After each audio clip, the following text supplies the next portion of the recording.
Hello everybody and welcome to another hobby cheating video, and today we're going to talk about icicles. We're going to make some icicles. I'm working on my herdstone here, and as you can see, fairly obvious. And so I've got this big boy ready to go, and this is my beastmen are Tzeentch themed. So you can see that we've added a little icon of Tzeentch up top that they stuck into the rim of this thing, and we've gone for this nice blue sort of pattern over the whole deal here to match with the rest of the army.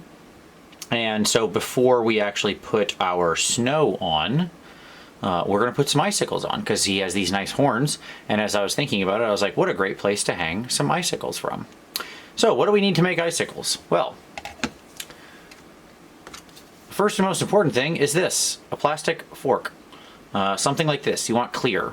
I frequently host a D&D game at my house, and I got tired of trying to find forks for everybody. So I went onto Amazon and I ordered like a gross of forks, like 1,000 pack or 1,400 forks or something like that. I don't know, it was a lot of forks.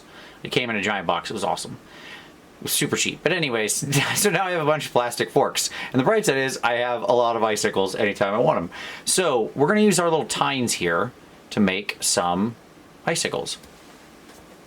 Our other tools are going to be a little bit of white paint, and I'm actually taking something that's this army painter is famous for being like a kind of a dry white. Like, it's not a very smooth white, which in this case is going to be an advantage for us. We're going to have a little gloss varnish, very important for one of our final steps. And then I've got a little Warcolors turquoise ink. If you don't have turquoise, you can use basically any kind of ink or even blue paint.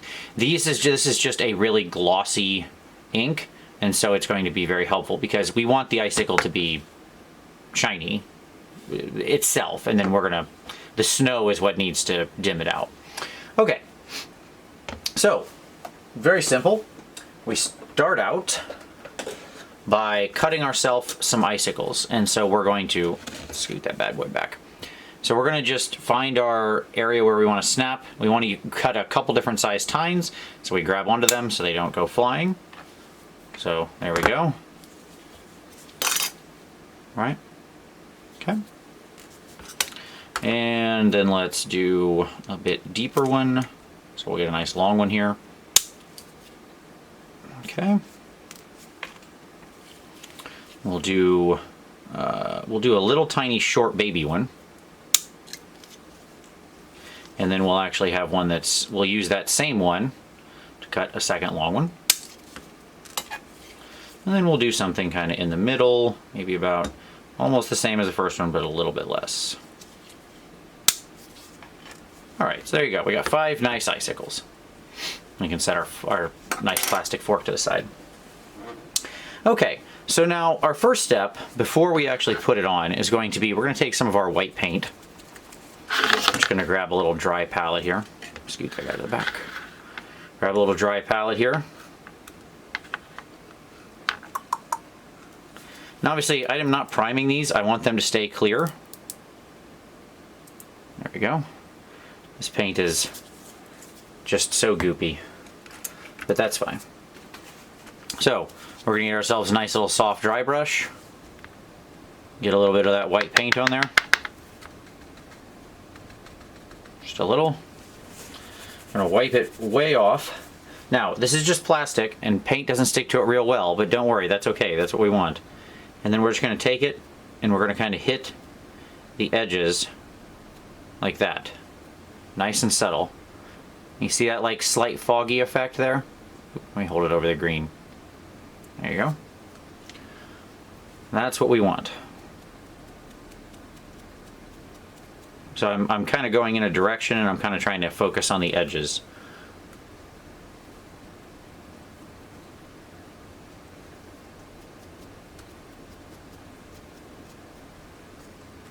So we just get each of the little tips.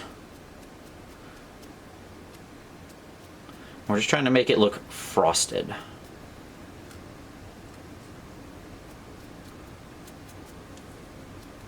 Okay. So we just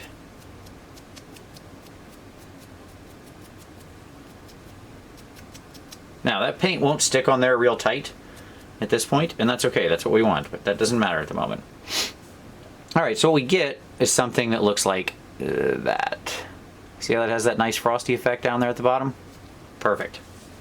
That's all we need the white for. Just that quick, just that easy. Alright, now let's bring the herdstone back in. So our next step is we are going to take some super glue. For this we are going to need a little pair of tweezers.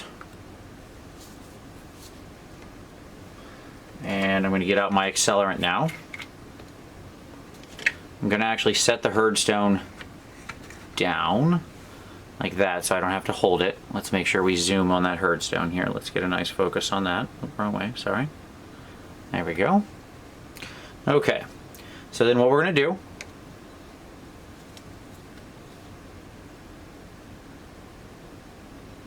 okay, so we're going to take some super glue,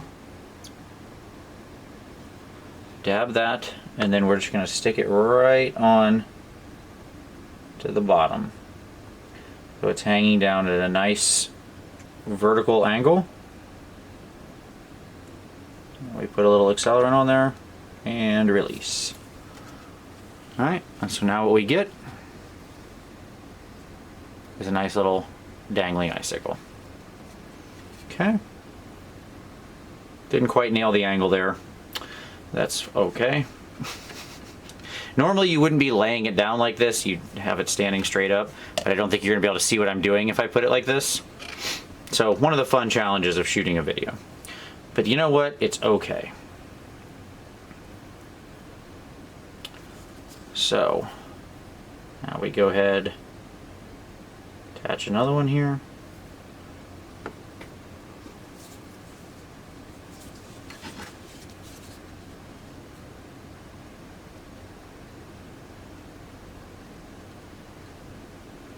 Sorry.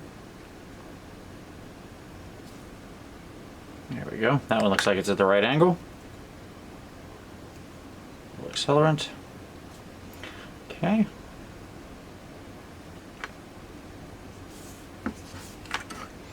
Now I have those kind of, oops, sorry. I have those kind of evenly spaced, but I don't really want them to be evenly spaced when we come down to it.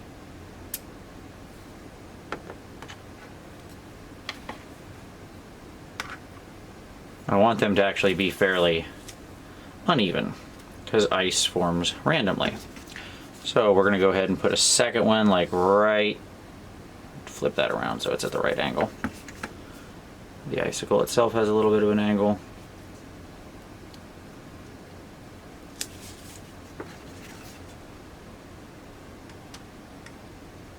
There we go. Yep.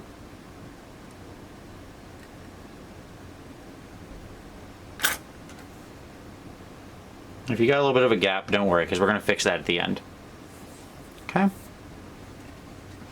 Now let's get one of our little baby icicles.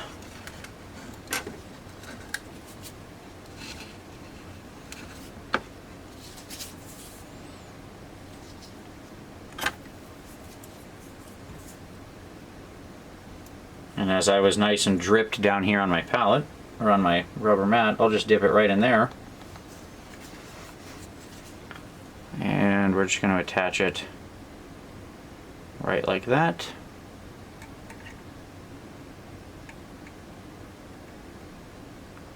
I like being like screwing up fairly often in my videos because then you can see that it doesn't matter. So now we got our little icicles, and we'll put a third one on here just to imbalance these some.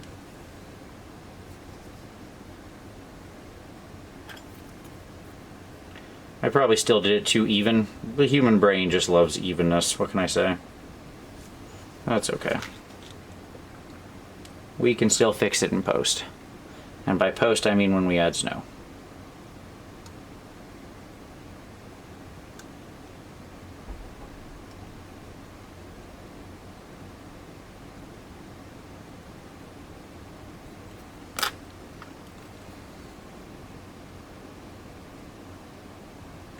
Okay. There we go. Now we got some nice little icicles. Okay. All right. So now we can put the evil super glue away. I'll wipe off my mat here where I dripped. There we go.